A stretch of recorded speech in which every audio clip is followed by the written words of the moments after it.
Meaning and definition of partners बघायची आहे.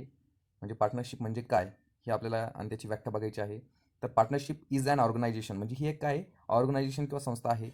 Where there is an association of 2 or more partners coming together to carry on a business. आणि 2 किंवा 2पेक्षा जास्त व्यक्ती एकत्र येऊन ते त्यांचा बिझनेस म्हणजे जो काही व्यवसाय तो सुरू करतात with a view to share profit or loss of a firm. त्यांचा जो काही ज्या बिझनेसमधून जो काही प्रॉफिट होईल किंवा लॉस होईल त्याचा तो रेशो ठरवतात, शेअर ठरवतात आणि तो बिझनेस ते काय करतात, कॅरी करत असतात. त्याच्यात एक कॅपिटल त्यांनी घेतलेलं असतं, त्या कॅपिटलनुसार ते तो बिझनेस कॅरी करत असतात. पार्टनरशिप डीड तुम्हाला इथे दिसत असेल. पार्टनरशिप डीड काय असते, कशी असते, आपण पुढच्या लेक्चरमध्ये हे सविस्तर बघणारच आहोत. आज आपल्याला पार्टनरशिप फायनल अकाउंटचा पहिलं जे काही प्रॉब्लेम आहे तो प्रॉब्लेम सॉल्व्ह करायचा आहे. प्रॉब्लेम सोडवत असताना सगळ्यात महत्त्वाची गोष्ट आहे की प्रॉब्लेम सोडवत असताना तो कसा सोडवला गेला पाहिजे. तर प्रॉब्लेम सोडवत असताना सर्वप्रथम ट्रेडिंग अकाउंट, नंतर पुढे आहे प्रॉफिट अँड लॉस अकाउंट आणि नंतर आहे बॅलन्स शीट. तसं मागील इयत्तेमध्ये आपण हे सर्व शिकलेलो आहोत आणि काही ॲडजस्टमेंट आणि त्याचे काही इफेक्ट दिलेले आहेत. ते तुम्हाला पुस्तकामध्ये दिलेलेच आहे. तर आपल्याला फायनल अकाउंट सोडत असताना किंवा फायनल अकाउंट सोडवण्याची जी काही मेथड आहे ती मेथड पहिल्यांदा आपण बघूया. सर्वात आधी आपल्याला समजून घ्यायचं आहे की प्रॉब्लेम सोडत असताना आपल्याला 5 स्टेप्स आहेत, म्हणजे 5 पायऱ्या आहेत. या 5 पायऱ्यांनीच आपल्याला सुरुवात करायची आहे. पहिली पायरी आहे ही रीडिंग. सेकंड आहे रीडिंग करून ॲडजस्टमेंट वाचून टिकमार्क करायचे आहे. ज्या काही ॲडजस्टमेंट दिलेल्या असतात त्या वाचायच्या आणि टिकमार्क करायची आहे. तिसरी जी काय आहे ती पोस्टिंग आहे आणि त्याच्यानंतरची चौथी जी आहे ती ॲडजस्टमेंट सोडवणे आहे आणि सगळ्यात महत्त्वाची शेवटी टॅली करायचं आहे. चला तर मग स्टेप बाय स्टेप आपण सोडवूयात. प्रथम आहे रीडिंग करणं. मग रीडिंग करूया.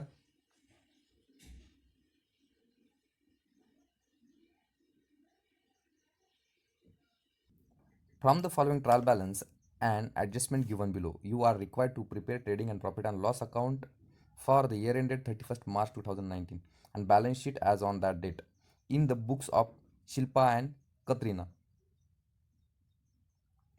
ट्रायल बॅलन्स दिलेला तुम्हाला 31 मार्च 2019चा.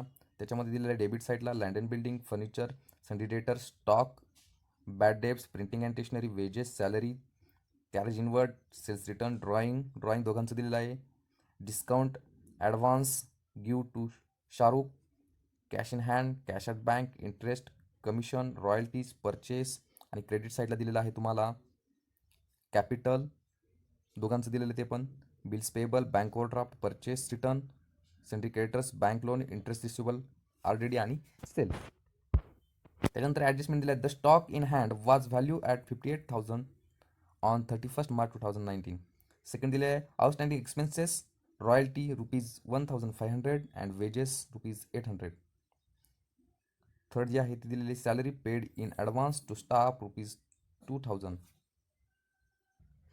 फोर्थ आहे आपली create a provision for bad debts ₹1,000 and reserve for doubtful debts 3% on sundry debtors.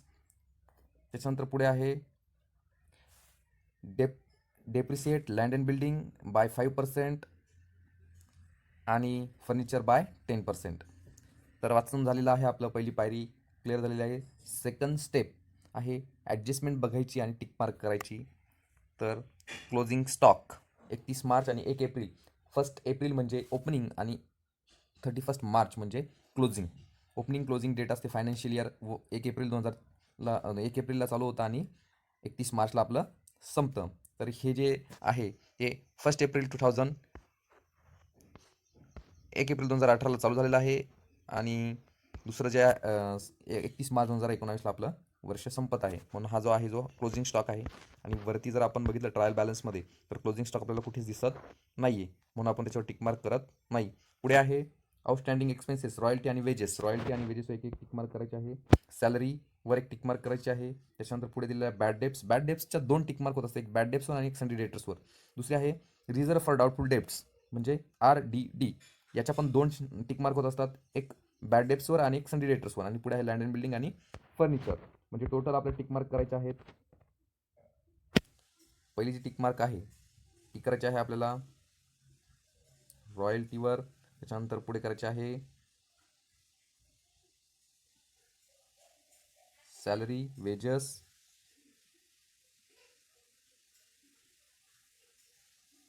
त्याच्यानंतर पुढे करायचे आहे आपल्याला लँड अँड बिल्डिंग,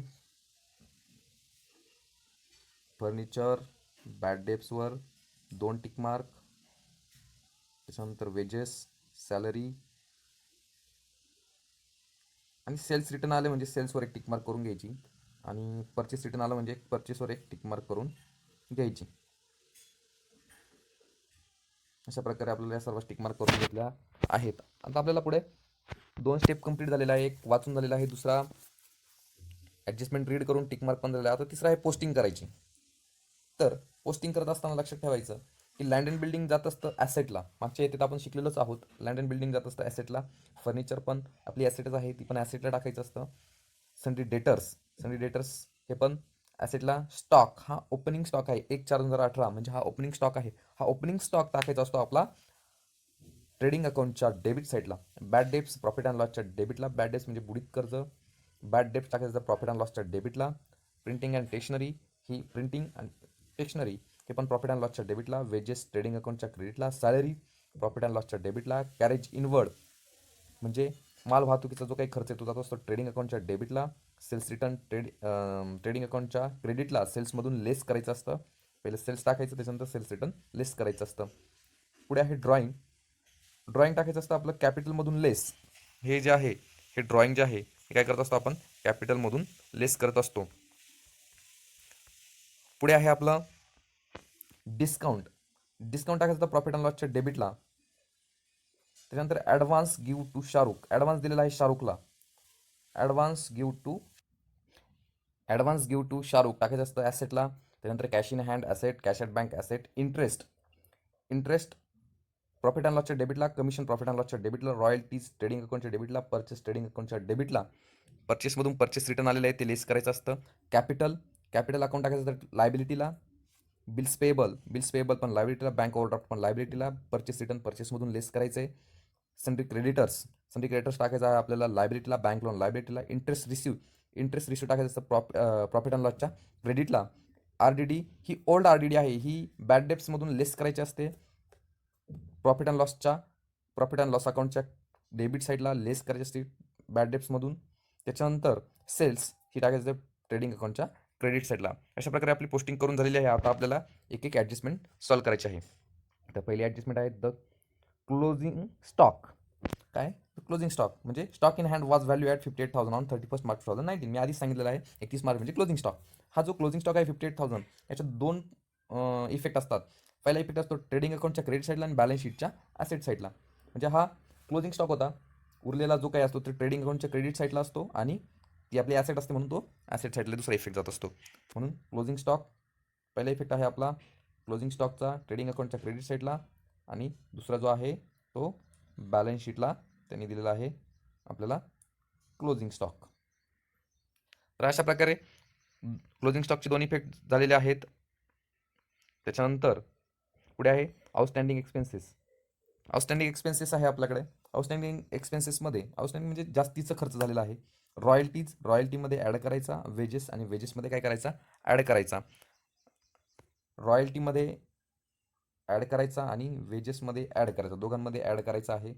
आणि जास्तीचा खर्च झालेला आहे, जो खर्च झाला आहे जास्तीचा तो आपल्याला जायचा आहे बॅलन्स शीटला.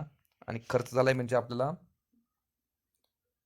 ते काय करावं लागणार आहेत पेड करावं लागणार आहेत. म्हणजे आपली ती काय आहेत लायबिलिटी आहेत, रॉयल्टी अँड वेजेस. लायबिलिटी टाकायचं आउटस्टँडिंग आणि ते दोन्ही खर्च तिथे टाकायचे आहेत. पुढे आहे आपल्याकडे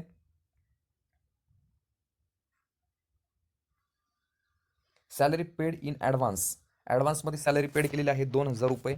सॅलरीला जायचं आणि सॅलरीला गेल्यानंतर तिथून लेस करायची.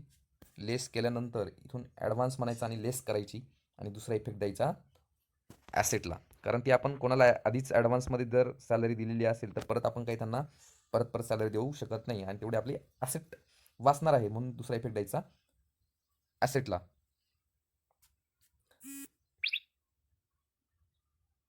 आणि आता तिसरी जी आहे तिसरी जी ॲडजस्टमेंट आहे ती झालेली आहे आपली. आता चौथी ॲडजस्टमेंट आहे आपल्याकडे, create a provision for bad debts ₹1000 and reserve for doubtful debts 3% on sundry debtors.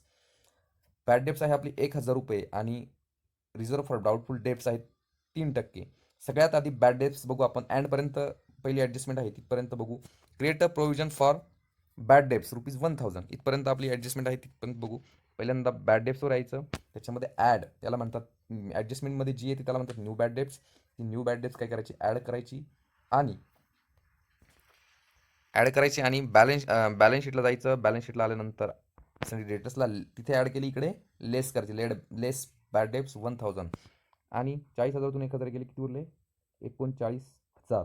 आता याच्यावर 39,000वर आपल्याला 3% RDD म्हणजे रिझर्व फॉर डाउटफुल डेब्ट्स काढायला लावले. RDD किती काढायला लावले, 3%. म्हणजे या 39,000वर आपल्याला 3% काढायचे आहेत. 3% काढायचे, ते येतात 1,170. हे जे आहे 1,170 येतील. हे 1,170 आपल्याला इथे लेस करायचे आहेत.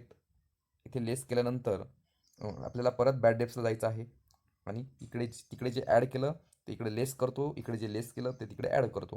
तर इकडनं याला लेस करून घ्यायचे, किती आहेत ते 1,170 इकडे ॲड करायचे आणि टोटल झाले 400 प्लस 1,000 प्लस 1,170 म्हणजे 2,570. आणि तुम्हाला ट्रायल बॅलन्समध्ये जे ओल्ड RDD आली होती ती इथं लेस करायची, म्हणजे टोटल 2,570मधून 1,000 गेली, किती उरले 1,570. ती इथे लिहून टाकायची. आणि इकडे जी काही 39,000मधून 1,170 जे काही लेस केले आपण, तर इकडे उरतील 37,830. ती इकडे टाकून द्यायची.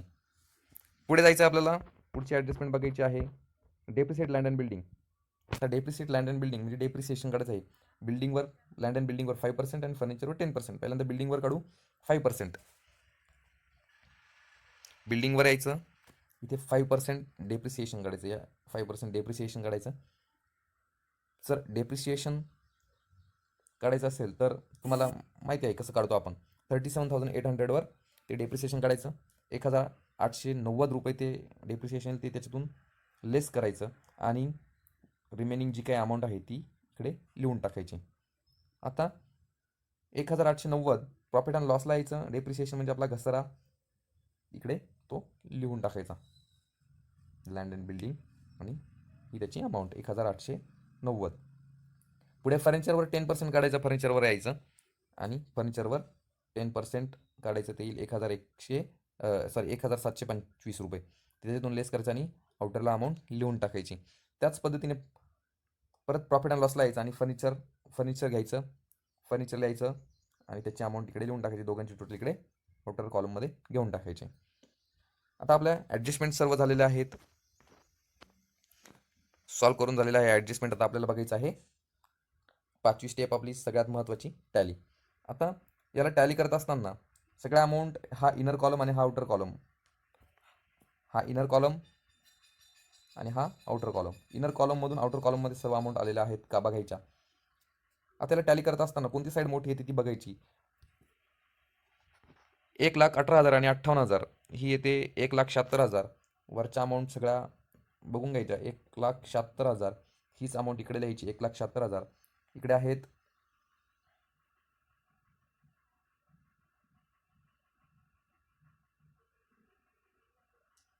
इकडे सर्व अमाऊंट बघून घ्यायच्या.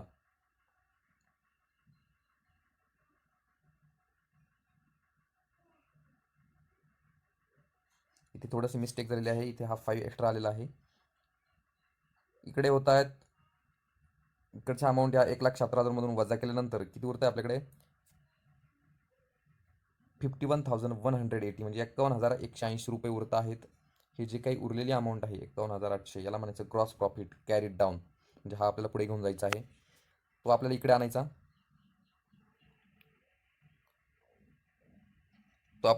आहे. हा जो ग्रॉस प्रॉफिट आहे हा प्रॉफिट अँड लॉसच्या इकडे डेबिट साईडला आहे, ट्रेडिंग अकाउंटच्या तो इकडे क्रेडिट साईडला म्हणजे विरुद्ध जाणार आहे. तो आला इकडे 51,180 आले, इकडे 51,180 प्रॉफिट अँड लॉसच्या क्रेडिट साईडला.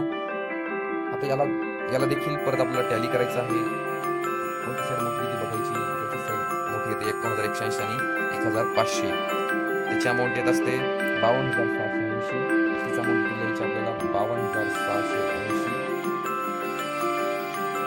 त्याच्यानंतर पुढे सगळ्या अमाऊंटची बेरीज करून घ्यायची आहे. बेरीज केल्यानंतर 52,680 घ्यायचे आणि इकडे ते बघायची किती अमाऊंट उरते. तर 35,465 होत आहेत. त्याला म्हणायचं नेट प्रॉफिट. हा नेट प्रॉफिट ट्रान्सफर करायचा दोन्ही पार्टनर्सला तो इक्वल रेशो आहे, इक्वल त्यांना पाठवायचा आहे. आता इथे दिला आहे 17,732 आणि 17,733. तर तो ₹1चा जो काही डिफरन्स आहे तो कोणाला तरी एकाला ट्रान्सफर करायचा, काही प्रॉब्लेम येणार नाही. कमी ₹1,000 इकडे तिकडे झाला तर काही अडचण येत नाही. पुढे तो दोघांना जो काही कॅपिटल आहे त्याच्यामध्ये नेट प्रॉफिट ॲड करायचा आणि ड्रॉइंग लिस्ट करायचं आहे, जे आपल्याला ट्रायल बॅलन्समध्ये होतं ते. आणि जो काही बॅलन्स आहे तो ॲड लेस करून तो आउटरला घ्यायचा आहे. दोघांचाही सेम करायचा आणि तो बॅलन्स आउटरला घ्यायचा आहे. आणि सगळं झाल्यानंतर, सगळं टाकल्यानंतर शेवटी आपला जो काही प्रॉब्लेम आहे तो आपल्याला चेक करायचा टॅली झालेला आहे की नाही. दोन्ही साईडचा जो काही आउटरचा जो काही बॅलन्स आहे, इकडचा बॅलन्स आणि इकडचा बॅलन्स आपल्याला बघून घ्यायचा आहे, तो टॅली झालेला पाहिजे. म्हणजे आपला प्रॉब्लेम पूर्णतः टॅली झाला आहे. व्हिडिओ आवडला असेल तर लाईक आणि शेअर करायला विसरू नका.